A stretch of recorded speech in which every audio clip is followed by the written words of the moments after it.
Hi, everyone. Welcome to our webinar today on AI and contract lifecycle management. Is it a slam dunk? My name is Brandon Leopoldus. I'm a board member of the SLA, joining you live from Los Angeles, and I'm thrilled to have our silver level sponsor of the SLA, Summize, with us. Some of you may are actually probably clients of Summize, so this may be a good insight into our discussion today if you already are a Summize customer.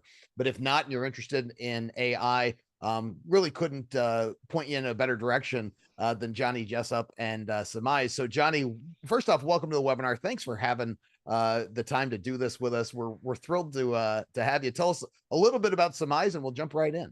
Of course. Thank you very much, Brandon. And hello to everybody who has joined us today. Unfortunately, I'm not joining you from glamorous LA. Instead, it is rainy Manchester in the UK, as you might have guessed by my accent. But yeah, lovely to have you all with us today. My name is Jonny. I am a solutions architect at Summize. Part of my role here is to work with AI as part of our product team, talk to a lot of our customers and different partners that we work with around how AI is used in contracting. We are a contract lifecycle management solution. So you probably heard of Summize if you've ever looked into CLM.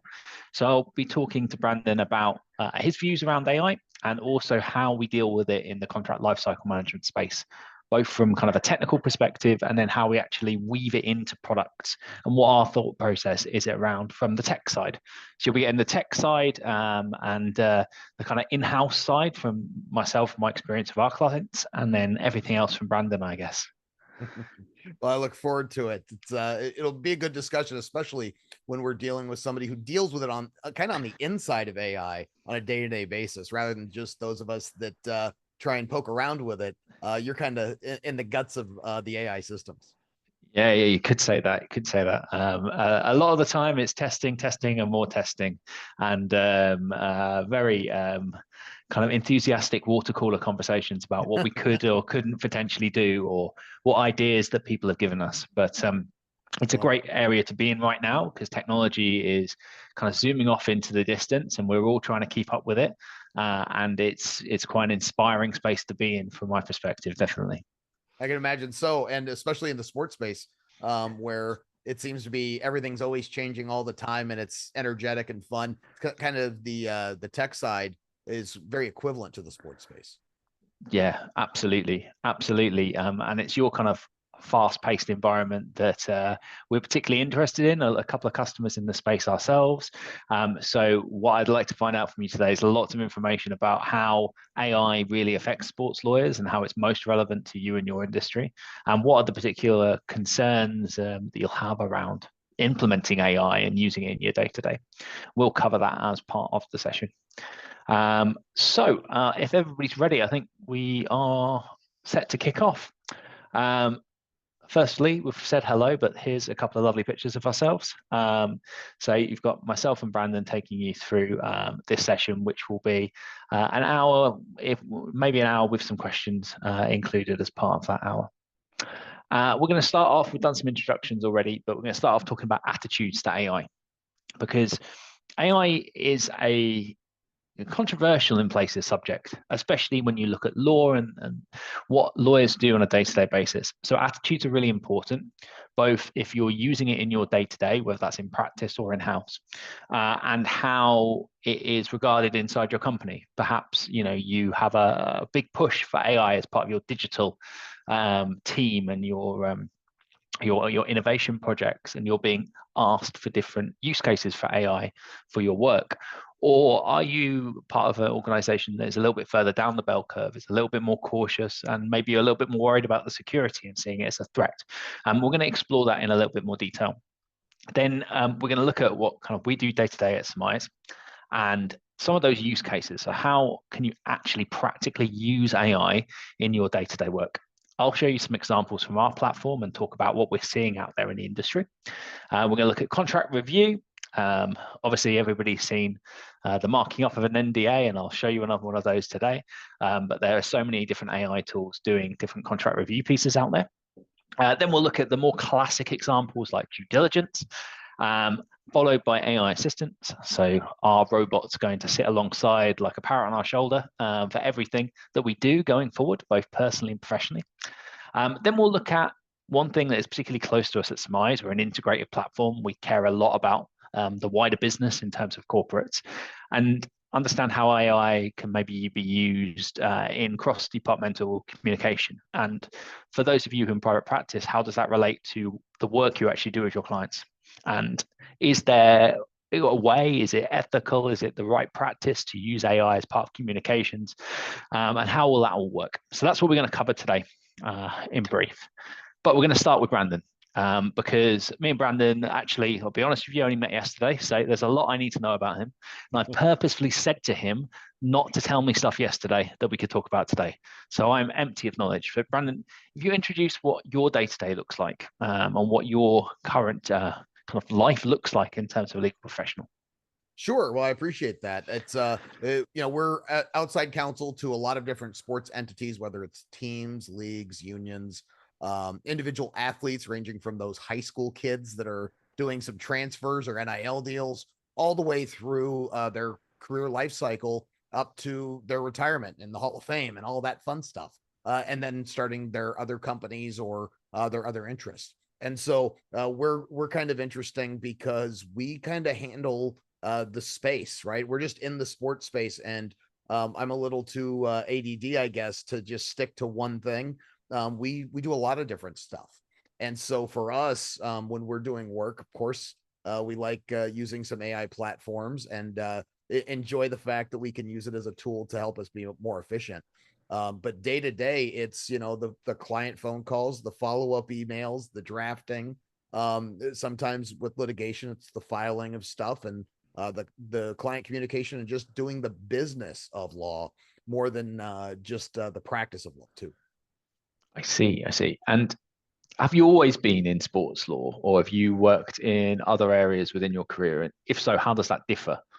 Yeah, we do some. We're about 75 or so percent sports law. I haven't really checked our data yet for this fiscal quarter, but usually about 75%. But we work in other sectors too, right? We have clients that are either no longer in sports or they're entertainment wise or something else, and the industries are just different, right? The people are a little different because the culture of the ecosystem of sports is really unique.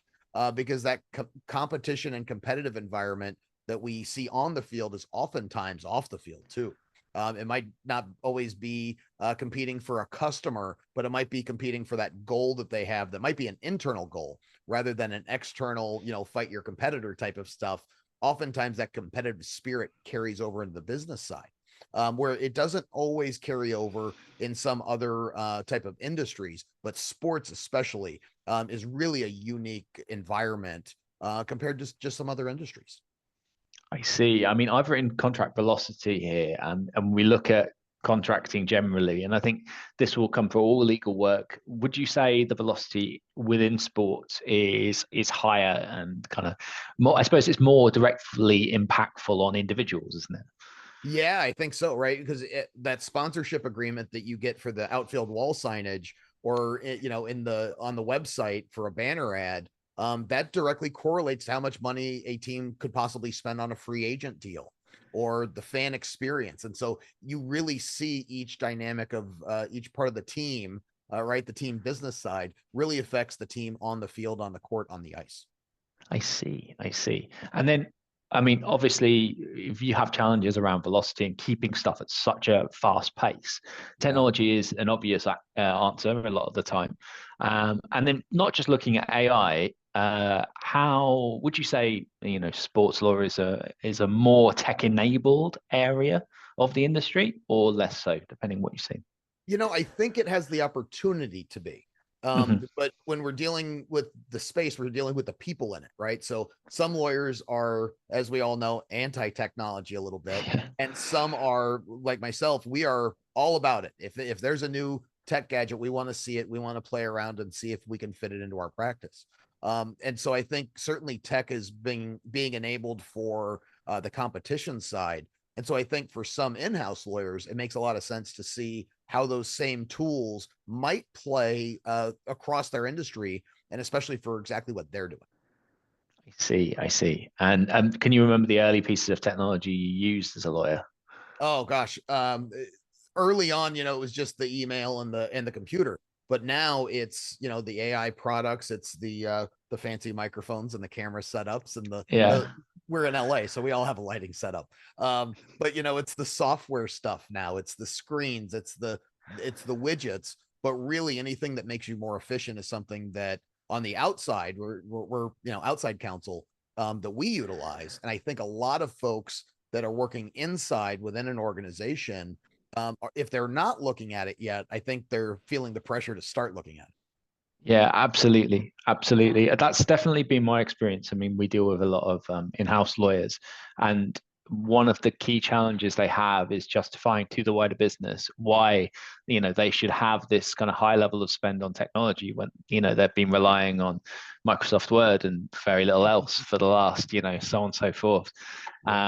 It's interesting. I mean, Word's a really good example. Unfortunately, I am old enough to remember the clippy paperclip assistant in Microsoft Word, and we'll come on to AI assistants and if they're going to take over the world later.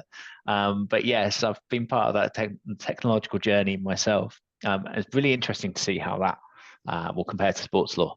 And also, your lighting setup is definitely putting me to shame, unfortunately. You got a great background. Love the background. Indeed, indeed, indeed. So if we look going from technology to AI, now AI, when ChatGPT was kind of globally launched, from off the top of my head, it was around about October, November 22 for the wider public. What was your response then? Was it something that you kind of jumped on straight away and started adopting? Yeah, we jumped on it. I had a mentor reach out. He was on it day one. I don't know how he found Oh, out, wow. but he was day one, and he sent it over to me and said, "You need to figure out how to use this in your practice." And Mhm. so we jump on and did, I think, what everybody else does, is ask it some silly questions, ask it some open-ended stuff, have it write a really bad contract where the prompt wasn't good enough to do anything. And we started playing around. And once we saw, probably within a week or two, that it can do some things that frankly we just can't as people, because we're thinking about all the different things. We have some mental blocks, or we have something that isn't a fully formed idea that ChatGPT, especially like a ChatGPT, can do a little bit easier than a person, but it might not be 100% correct, but it might be 80% if you do it the right way. And so you go in there and fix it. And now that we've been using it consistently for, almost 2 years now, a year and a half, really, year and 8 months, it's really been a game changer. I don't know that our practice would be nearly as efficient without it, as it is with it for the AI tools that we use now. I see, I see. And that is a very forward thinking. We look at the technology adoption bell curve. You are very much on the left-hand side, one of the early adopters and early utilizers of this level of technology. Is that a firm-wide attitude that you have always had when new technology has been available? It's in the last few years, I would say in the last 4 or 5 years, I think when we had the lockdown period, it was, for us, it was, we know that it's going to end at some point. That lockdown's going to end. So we wanted to have a ramp up period where we were Mhm. ready for takeoff, not realizing that that ramp up period was really the takeoff time. And so we needed to find ways to be more efficient. And it just coincided with not having to drive across town to do meetings. And so we found ways to be more efficient during that time, where all we had to do, all that we had was time to sit around and think. And so Mhm. that was a really good instigator for us to just start adopting more and more of those tech things that I had looked at, but I might have was a little fearful of bringing on board. I see, I see. And then you mentioned the adoption of it. Has that been mandated across the business, or are you all able to make your own decisions? Yeah, so I'm kind of President Emperor King over here. Mhm. And so the people that work with me, we have some baseline of what we'd like them to use. Yeah. Some of our systems and procedures. We're big on the Google Suite products and those type of things. So we have those as one of our tools, but not the primary tool. And so we have some things that you just have to use, right? If you have a certain way of doing business and a certain computer system, that's just the way it is. but some of the outside third-party tools, we ask if people are interested in them. We'll do we record videos on trainings for each of the systems that we'd like them to use, and kind of show them some tips and tricks, right? Hey, here's how we used it on this, here's how we use it over here. And hopefully those in our system will use some of it. They'll come up with other ideas. And we have kind of the open door policy of, if you find something else, let's bring it to the table, because I can't find everything. And if something's more better utilized for, say, the marketing team, that's great. I might not know about it. And if it works for them, we want them to have it, right? If it makes their job easier, we are all for it. We don't want to put more roadblocks in front of anybody on our team that already exists from the outside world. That's really, really, really important. And I think that comes culturally, and it's so clearly culturally very important as part of your business. Yeah. We've seen the same. I mean, a bit of history on Summize. We started off doing AI review, and AI review was a great space to be in, 4 or 5 years ago, because early technology is coming, and then, generative AI ended up exploding. But we ended up just kind of having to reanalyze the entire contract lifecycle. And you mentioned all the tools that you're already using, and all of the kind of key pieces of technology that you're in and out of every day. We very quickly realized that you can have the most powerful AI system going, but if it's standalone, if it's not integrated into tools people already use, the adoption is an absolute nightmare. And if you look at any of these technologies, the change management process in any business is difficult. And you might be really lucky. You might be have that kind of company attitude and culture where it's easy for people to go, right, we need something new. We can sit down and think for a while and, all try this out and all actually implement it. The difficulty most companies have with adopting technology of any sort is that it kind of sits standalone outside the normal processes. And I think a lot of the time with AI, it's very at risk sometimes of becoming gimmicky if you're not using it as part of your core day to day. What are you logging in? And first thing when you go into your current system, if it's not integrated properly, there's a problem. That's what we've found in CLM. And we always say that we released an add-in for Outlook and Gmail as part of people's emails, because we gave up trying to push people out of email for contracting, because everybody loves email. So if you put in these add-ins leading into AI flows for legal into somebody's email account, turns out they actually use it.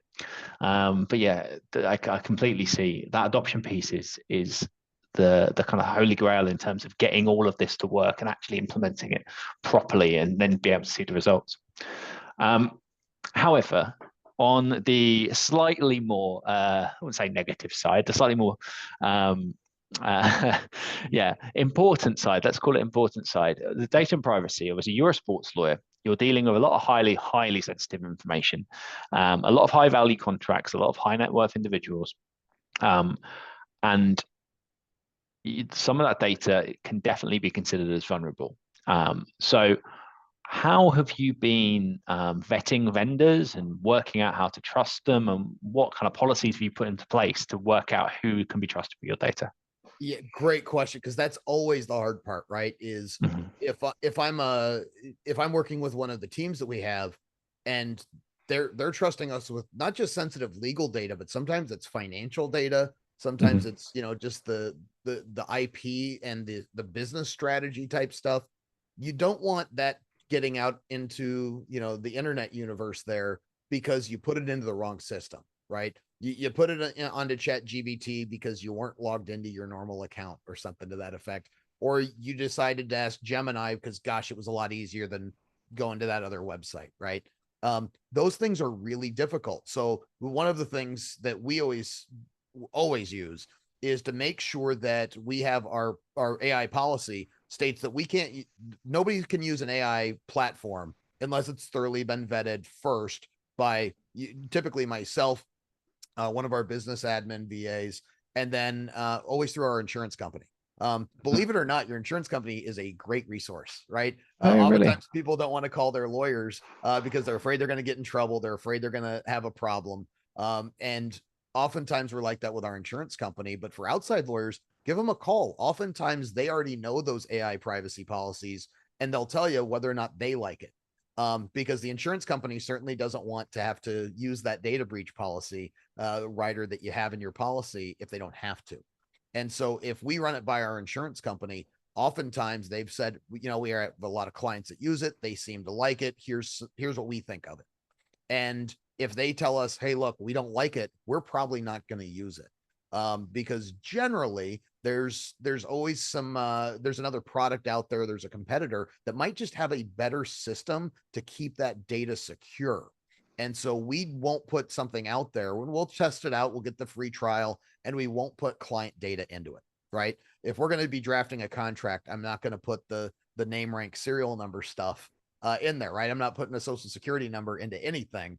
And if I need to have a contract drafted, and I'm going to use an AI platform to do something like that, I'm going to have it draft the generalities of it, and then I can go and fill in some of those blanks. And depending on what system you use, you can ask it to put the blank spots in certain places, right? Leave the team name blank, leave the address blank, and I'll go back and fill it in. And so some of that's helpful, but when you're analyzing some stuff, it can be really hard, right? If you're analyzing for litigation purposes, it can get really difficult. If you're doing that with a volume of contracts to find out who's paid, who hasn't paid, you're trying to create the tables for the business team to be able to follow. You might just think the easiest solution's the easiest solution, whereas it's the easiest way to get yourself into a problem. And so one of the things we do is go after the insurance company and ask them what they think. 2, we're going to read those privacy policies. And 3, I found this actually to be helpful. Copy and paste that privacy policy into another AI system and see what it says. Have AI analyze the AI system. And then, of course, we're going to use the old-fashioned Google machine just to see if anybody's had problems with it. It's amazing when people have gripes in the world, they're going to put it online. And so oftentimes, if there's going to be a problem, you find out about it through Google. Yeah, absolutely. And say the AI to AI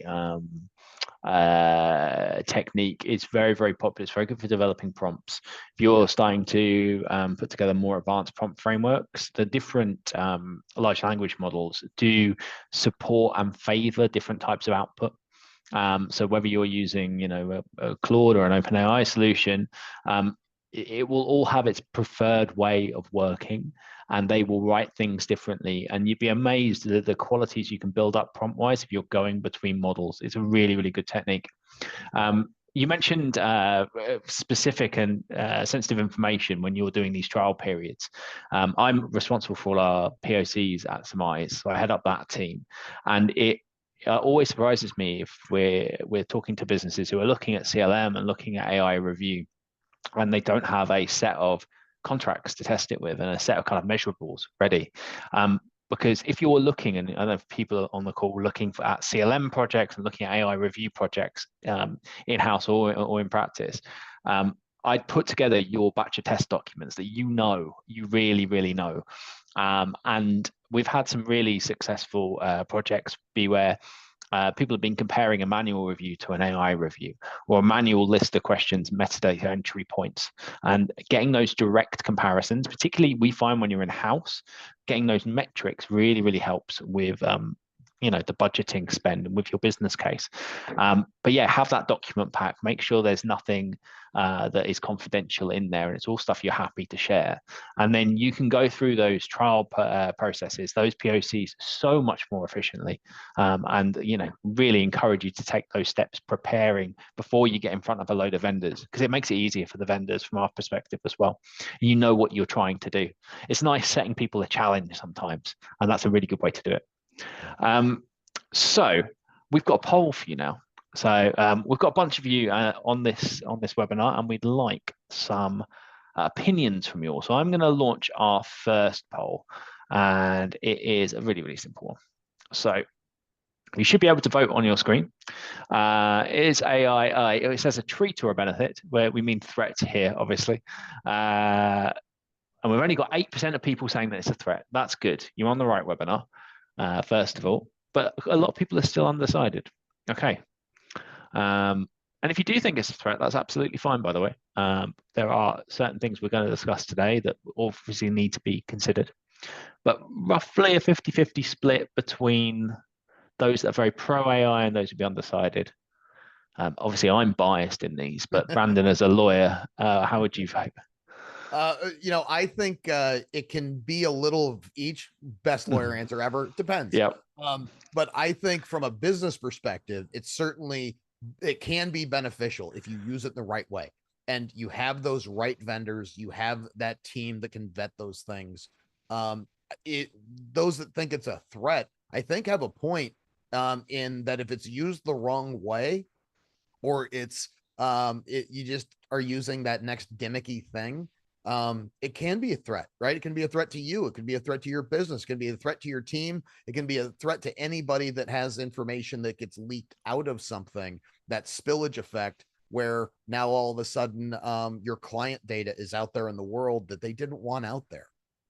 It can be a threat, but I think, at least from the business perspective, I see a lot more benefits than I see problems with it. I completely agree. I mean, and it's of course relevant to talk about the the environmental impact of AI and the amount of processing power, and the fact that the amount of computing that's behind it has suddenly hugely grown.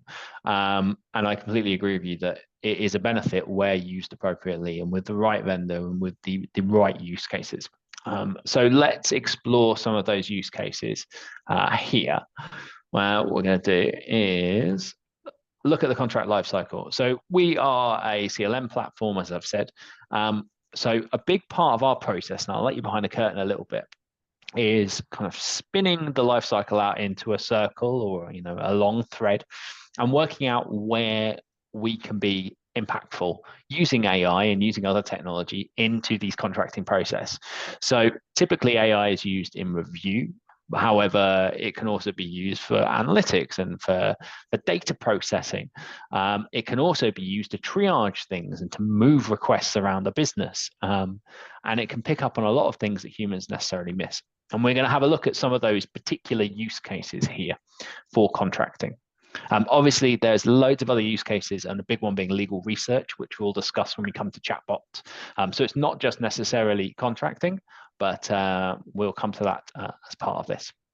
So the big one that every single point solution is bringing out at the moment is an AI contract review system using generative AI.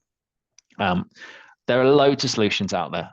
Obviously, I'm incredibly biased towards Summize. However, they are, I'll admit, tons and tons of solutions. So instead of looking particularly at vendors just for now, we're going to talk about types of contracts and which ones would you be happy for AI to completely review? Which ones would you want maybe a bit of supervising over? And then which ones would you just want to do yourself, Brandon? Yeah, I think for me, it's those complex contracts that, are like a collective bargaining agreement, sometimes where you're looking for certain things, and section 1 may apply here, section 15 may apply, when it's a cloudy day, and section 8 applies if you ate an orange for breakfast, right? Some of those contracts get very difficult to understand how they specifically apply. But if I look at the arbitration, or if I'm looking for an arbitration provision, or if I'm looking to find out when arbitration applies and some of those rules around it, if I'm looking at, say, the Major League Baseball, MLBPA, CBA, there's different kinds of arbitration. And so I don't want to get stuck on one of them. I might be looking for something specific, and I can just ask that AI system, hey, I'm looking for what happens with a third-year player. How should we prepare for the arbitration, or how should we start looking at arbitration on a salary aspect?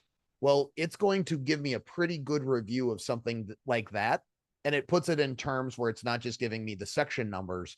It's going to use its power to really give it to me in a digestible way, and then you can ask the follow-up questions.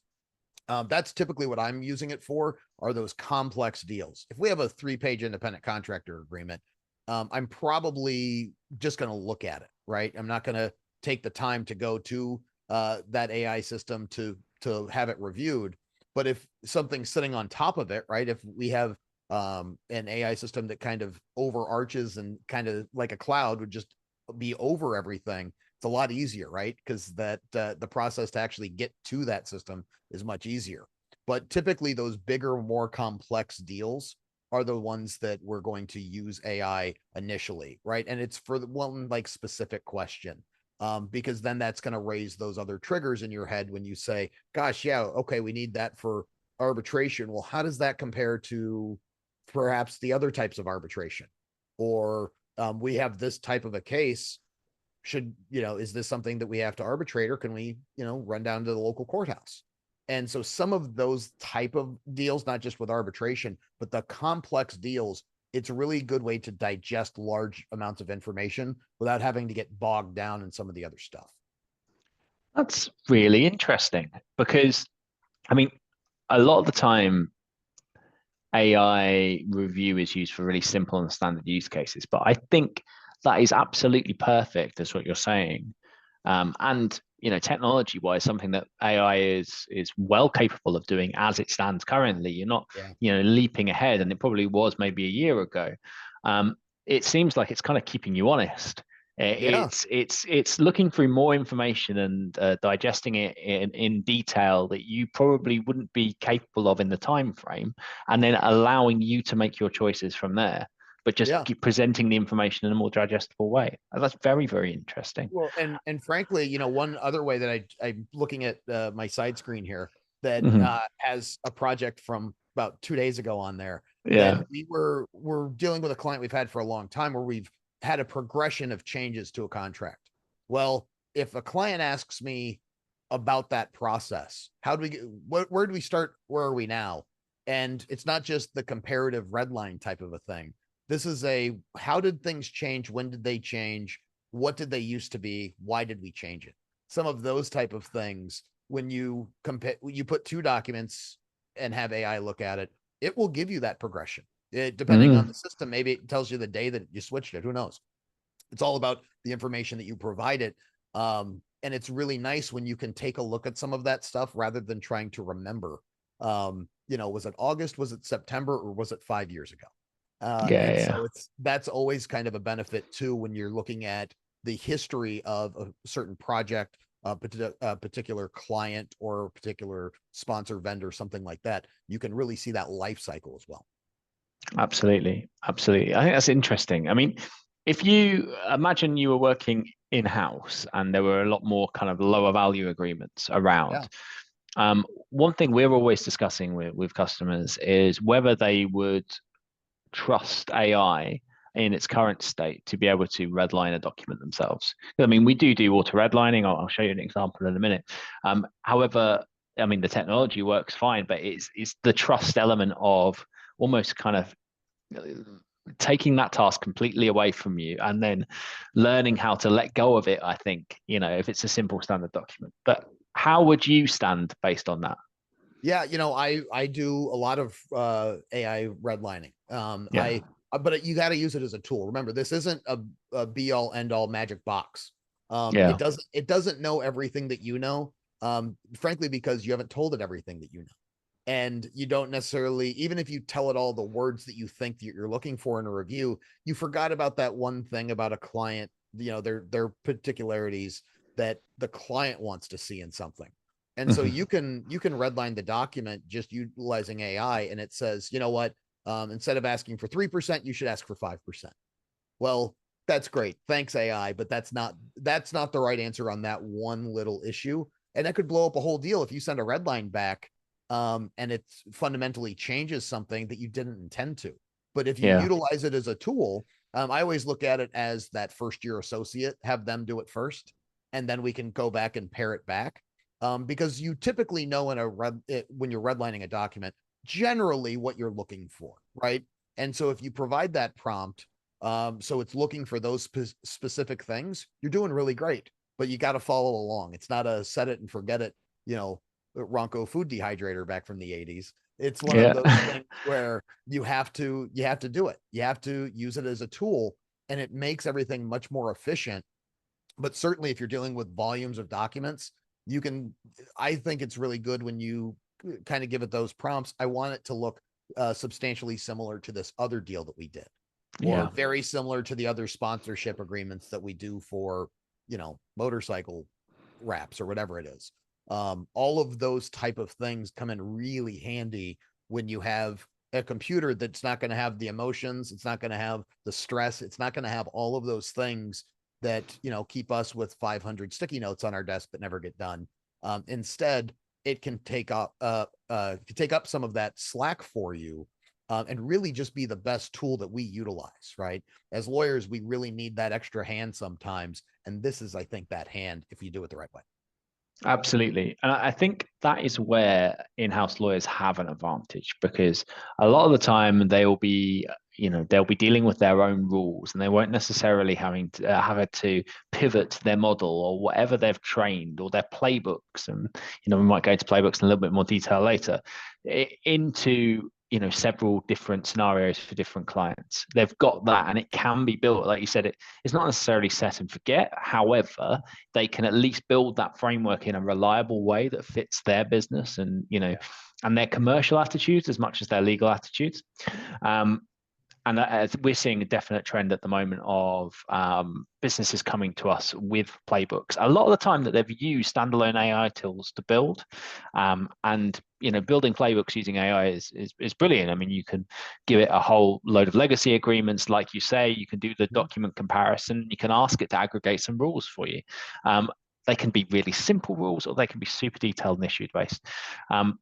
But I think AI almost kind of starts with that point of, and there was something you said saying it doesn't know everything you know unless you tell it. And you do have to kind of put the thoughts in its mind. Like you say, it's not a magic box, but it's interesting. From a software side of things, this is something we did for an Anglo-German client in EMEA. And it was a really key part of just a very simple kind of prompt engineering use case. So as part of a contract summary, wanting a compliance check, but bilingually. So both their side lawyers, both sides of the channel could actually see if a document fits what they're looking at, and then providing that justification back, but against particular rules. And the rules could be written in German or English. But it was one of the more kind of interesting prompts we were working on. And I think prompt engineering, as you get to know it and as you get to kind of play with it in a little bit more detail, can be used to give you that perfect output. And once you get it right, it's quite a nice feeling, especially for somebody as techy as me. And then if we look at it from a more product perspective, as I say, we do auto redlining.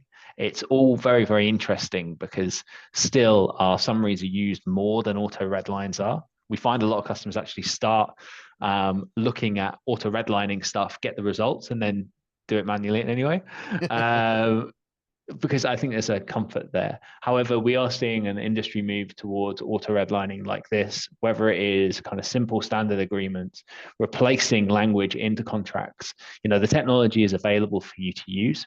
I think one of the biggest arguments we have in-house is, should it be used by lawyers, or do you give this to the wider business and say, I don't even care about this, use this tool, and if it goes wrong, tell me. But that's always an interesting situation we are kind of brought into as a technology provider, because we can build the software, but it's got to fit what you're doing, to your point earlier. Due diligence. Now, due diligence is where we started as a company at Summize, doing mass document review. And we've talked about this a bit already. For me, it's the biggest no-brainer for AI use cases, checking one thing across several documents. You're using that computing power and that kind of speed of thought that a human being just isn't capable of. Have you done any DD projects using AI? What kind of tips and tricks can you give? Yeah, we've done a couple different things. We'll give you one sports case, one non-sports case. Okay. The sports case was, we work with a motocross team. It's funny because I can't ride a motorcycle, but I have a motocross team as a client. And we were looking at a specific acquisition, I will say.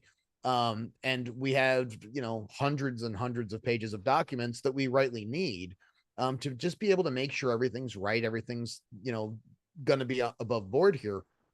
And some of the technical requirements, right? I don't necessarily know what all that stuff is, but I can utilize a lot of it to just make sure that things are consistent. And then if I know things are consistent, then I can go learn a little bit more about what those specific things are. I can talk to the client. We can talk about how many cc's something needs. What about the horsepower? What about all the stuff, right? And as we start digging in there, we noticed that some of the dates were they were right in theory, but sometimes there's just a little typo, right? I think we've all done this, whether we're willing to admit it or not. It might be something where just August 1st looks like is now August 11th, right? That could be different. And so we saw a few of these things where the dates, something was, red car versus blue car type stuff, right? Things were a little different. And so we could clean those up. We could go back to the other side and say, look, here's a few questions we have. So that was in a matter of minutes. That wasn't in a matter of, 3 days of printing everything out, getting the conference table and, flipping page by page with a highlighter. Instead, this was, let's put those documents in, see about a first and a second pass in there. And then if there's specific questions, we might do some of the digging on our own using AI to help point us in that right direction. The other one was a dental lab. Why we have a dental lab as a client, I don't know. But it came indirectly through a sports client, and the owner of this was selling the business. Well, we're vetting the new buyer while they're vetting us. And so, of course, we want to look at those things. We want to see, do those financial statements that they have make sense, right? Does it mean that they have the liquidity that they can do the payment schedule and what those payment schedules look like? Can we run that through to see what on the calendar is might affect this, right? Because we've certainly had those moments where you think something's due a certain day or that wire's supposed to be made on a certain day and it ends up it's a bank holiday. Well, now what do? Do you go to the day before or the day after, right? You get into these little disagreements on stuff that AI is not going to miss if you provide it that right information. And so when we're doing due diligence, even with like discovery, if you're in litigation, there's tools out there that you can utilize for this. But when you're dealing with the due diligence side of things, which is really important for, I think, everybody in sports, especially when you're doing mega deals, whether that's naming rights agreements, whether you're doing the construction stuff or you're, getting a new power forward for $30 million a year, you want to do all of the due diligence. This is a really good way to cover a lot of information very quickly, because I think we've all been there. Those of us that have been practicing for a while, you get that PDF and you're scrolling through going, wow, that's interesting. That's interesting. And none of it has the relevance that you're looking for, but it's a lot of just that superficial information that doesn't really matter to your deal. Now you can sift through it very quickly, utilizing some AI tools. Absolutely. And we, when we're doing projects, we'll build kind of contract frameworks looking at different subjects, and often it's kind of, you run something once against the actual information you're reporting on, and then you run it again and then include topics for contextual information that might be important. It's so effective when judged against a kind of a human equivalent at looking at all of this data. In fact, the reason why Summize was originally founded, our founder is an ex-general counsel of a tech company, and they were going through an acquisition, and he was given 400 contracts and told to find, 3 or 4 certain bits of information, again with some contextual information as a lawyer. And it just took him a long time. And he said, every time I got to, 310, somebody would ask me a question about 208, and you'd have to go back and then work out where you recorded that information and what you were looking at. So he took his favorite developer and went off and built a prototype, and the company started there. So it's always been something that's very close to our hearts. It's something we're very good at, and we're proud to be have been part of some really quite large deals, just from a contract review and DD perspective. But yeah, I think if you're not already, next time you get a DD related task or even just some, exec reporting if you're in house, have a look at what you could do with AI. Yeah, you'll be very, very surprised if you haven't already used it. Here's just one example of a kind of pandemic-led, maybe force majeure analysis of a bunch of documents, just finding what are the clauses in here, what does it say, what prompt are we going to, rise against them to say, do I care about pandemics, do I care about remedy periods, etc., and what exactly is the information I want back as the output. But it's all possible, and it's a lot simpler than you'd think. Okay, so back to our audience. I'm going to launch another poll and ask you how often you currently use AI.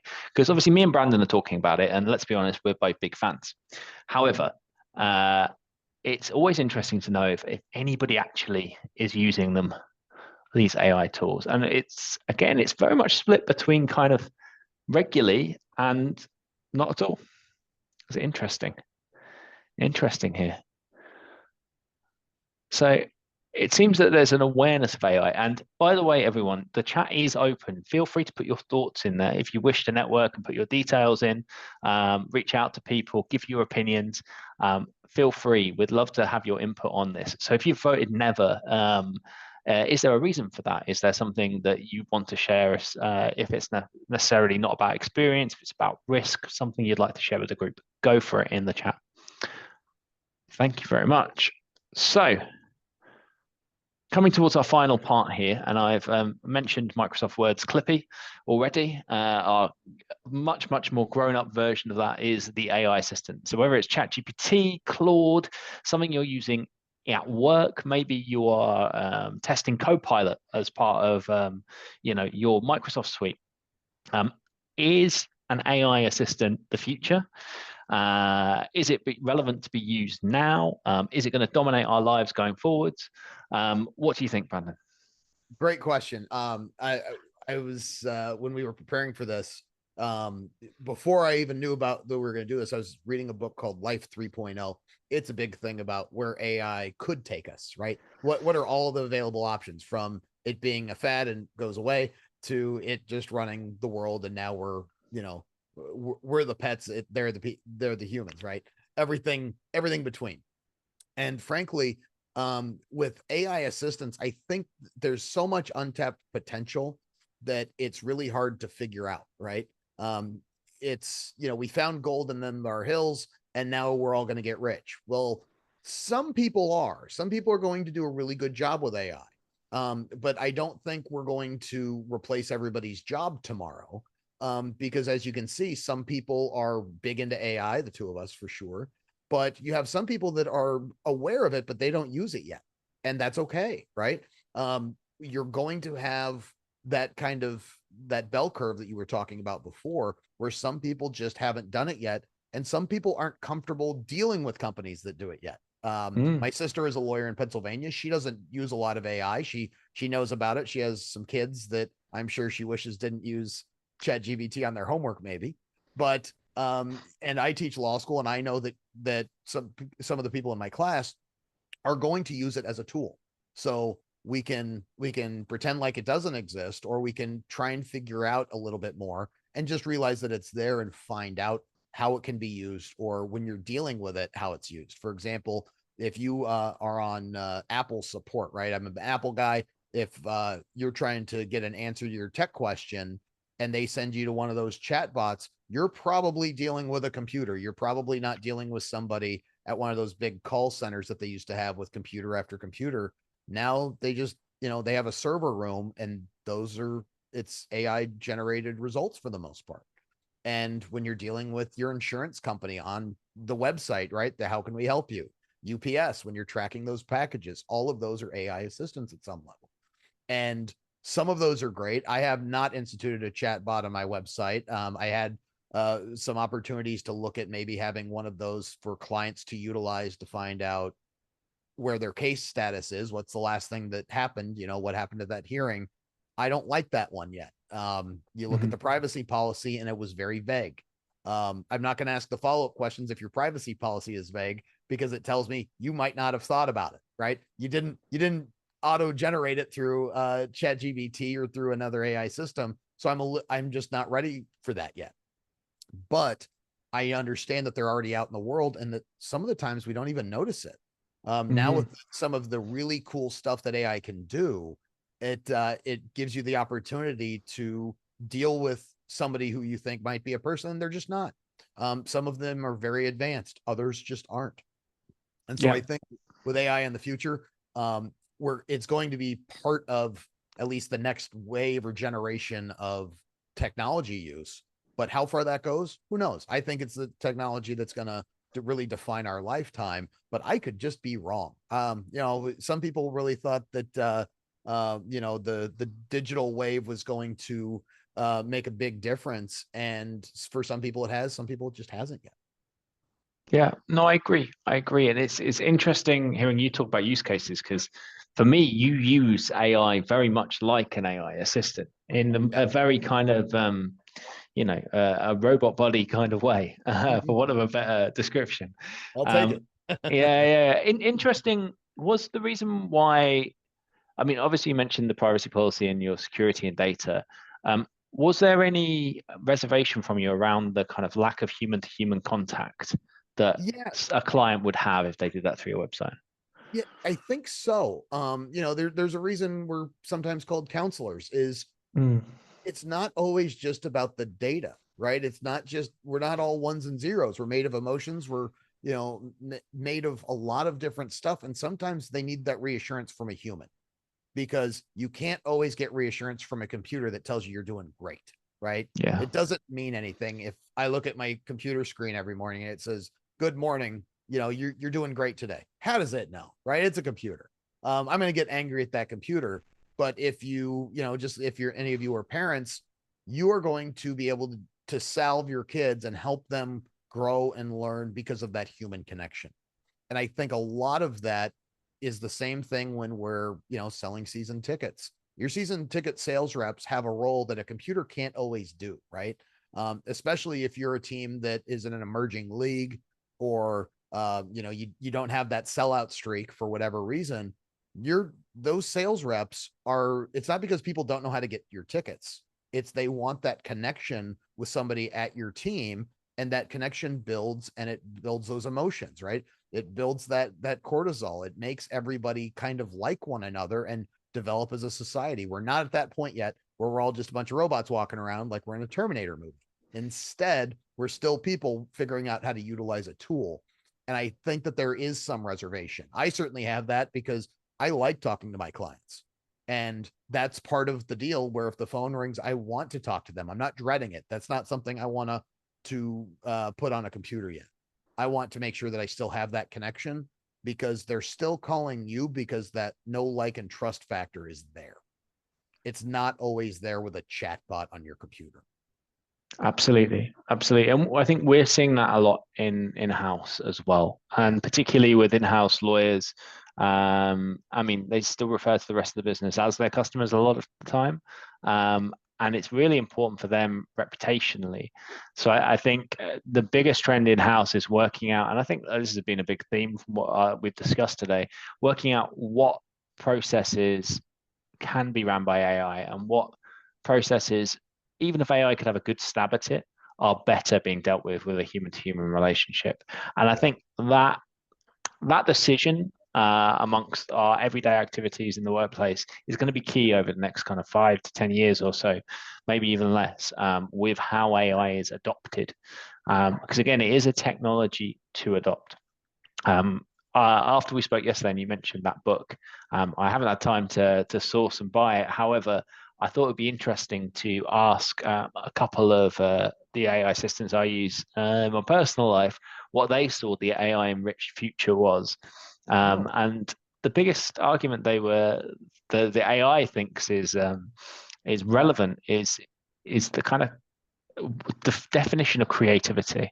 So what creative content actually is, and where is that line between something that's AI generated and checked and maybe enriched by a human, and that line shifting, and us all kind of getting to grips personally with what actual creativity is and means. Now, you might say as a lawyer you have a lot of creativity or you have none whatsoever, but I think that's very, very interesting for how we're all working professionally, especially when you talk about talking to clients and providing new ideas. However, if you're using any AI assistants, if you want to recommend any or recommend different processes, whether you're using ChatGPT instead of Google, or whether you are, getting recipe ideas from Claude, pop it into the chat if you're doing anything you'd like to share. We're doing quite a lot with complex contracting at the moment, and this is for me the really fun stuff. It's where you get this is pretty much what you're looking at when you're looking at kind of pulling back the cloak and keeping you honest when you're reviewing documents and opening up to the questions that you need to get your head around before you get your head around, if that makes sense. However, instead of your mind, what we do is design playbooks with clients and work out what their kind of issue-based provisions are and what they can and can't accept. And this translates beautifully into AI. And you can build these into prompt frameworks like the one we've got on the right-hand side here, where you're using a chatbot to give you advice against your own rules, show you what's missing, and then give you redrafts and suggested wording. Again, at the moment, with these complex agreements, this is just advice, and it's up to a lawyer to decide what they want to do. And I think that's the right approach at this time. And then lastly, we've got 2 minutes left, so I'll just skirt through this. This is mainly designed for in-house, really, this question, collaborating with wider corporates. So do you think AI has helped you collaborate better with the wider business? And a lot of our view on this is communication when it comes between different departments should just be easy. I think technology should enable it, but it's important that you do have that human contact, those relationships. And a lot of the time, if you're buying CLM products or you're buying AI tools, it's very important for budgetary reasons to have those relationships established as well. Is there anything to add to that from your world, Brandon, at all? Yeah, I think anytime that you can eliminate some of the lag, I think it's a good thing, right? Imagine if you're the lawyer at a team and you have that dentist appointment, but somebody from the sales team needs to talk to you about whatever, and it's probably a detail question. It's probably not the human interaction, emotion, feel good stuff. It's, hey, did we ever send that out? Did something ever happen? Are we going to change that? Are we not going to change that? Sometimes if you have that AI kind of overarching system and they have access to it, you're going to get some of those questions answered a lot faster because you don't have that lag of, they sent them sending you a text message, but you're getting your molar fixed and you're just going to respond to them tomorrow morning. Well, you just saved your team 8 hours, right? So some of those things are really big, but I really like the fact that sometimes, and depending on the appetite and the vulnerabilities that you have within your organization, you can have that, marketing team drafting up some of the contracts. You can have those constraints around it so they can't, they're not going to crash the car, but they're going to keep it in good condition. And then as you approach your job as the in-house lawyer, you might just be able to do the legal strategy side of it and really work on refining what those things are, because the creative side of stuff with the sales, they're going to have some better ideas, no offense, than some of the lawyers are in terms of how to sell things, right? How to sell that ad space, how to sell the tickets, how to get that new sponsor in the door, than the legal will. And sometimes that means that they're going to have to bend stuff that you've created. If your organization has that ability to do that, these are really solid ways to maneuver that without having, to have a whole bucket of pencils and a pencil sharpener ready for your use. Absolutely. Thank you, Brandon. We've got actually a few questions, and we've got 2 minutes. I apologize that we didn't realize that only us could access the chat. So somebody's just prompted us on the Q&A that you can ask through there. There are 3 questions here. Let's go from the top. My team is starting to make AI part of our efficiency practice, but to be honest, we're a little bit behind compared to law firms because we're a small non-profit. Understood. What are the best products vendors that are vetted for data privacy and accuracy in outputs? We've all heard that ChatGPT is not good for privacy and that it hallucinates cases. So what are the right vendors for law practice? Can we get specific names? Now, Brandon, this is private practice one, so I'll let you mention any names that you could recommend. Yeah, I would tell you one, check with your insurance company, no matter what. They will probably be able to push you in the right direction for nonprofits, especially for, I bet there's some tool out there specifically for nonprofits. But I think that some of those that have been plugged in to Microsoft Word as an add-on, some of the Google stuff is, I think, very good. That's in their Google Play Store. I don't know what their Chrome store is, might be Chrome Store. But some of those are good. I always check on the privacy policies that you guys are comfortable with, because what I may be comfortable with, maybe you aren't, or vice versa. But I would start there. I would start with Microsoft because they have pretty stringent standards on what they'll allow to plug into their system. Same thing with Apple. Hate to give you a non-answer, but it's kind of the best way I can point in that direction. And I see that Logan has a very similar question there. Is the second one that what are the critical AI programs that you both would say are critical programs to insert?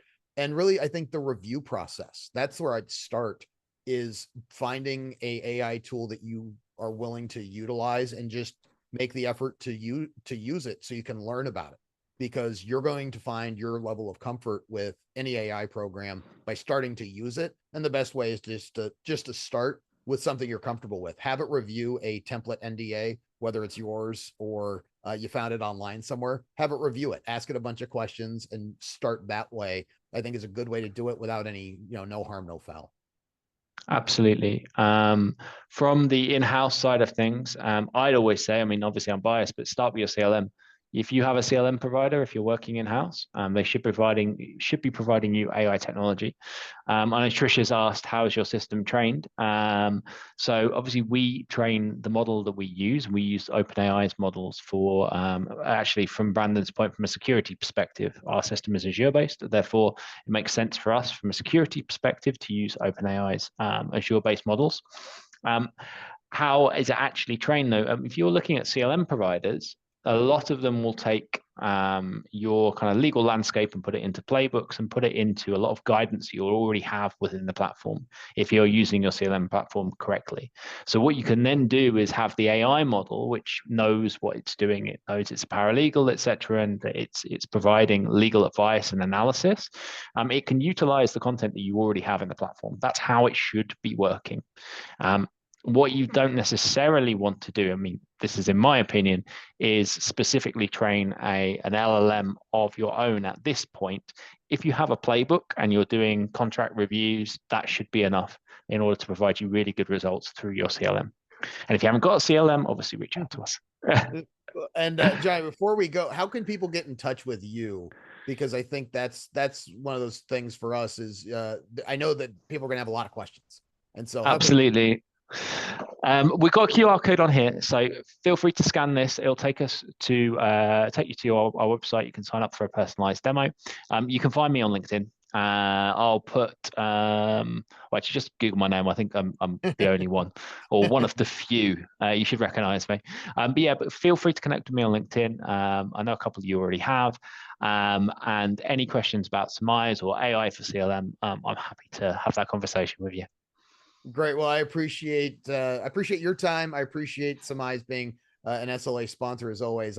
It's one of my favorite categories here is talking AI and the law.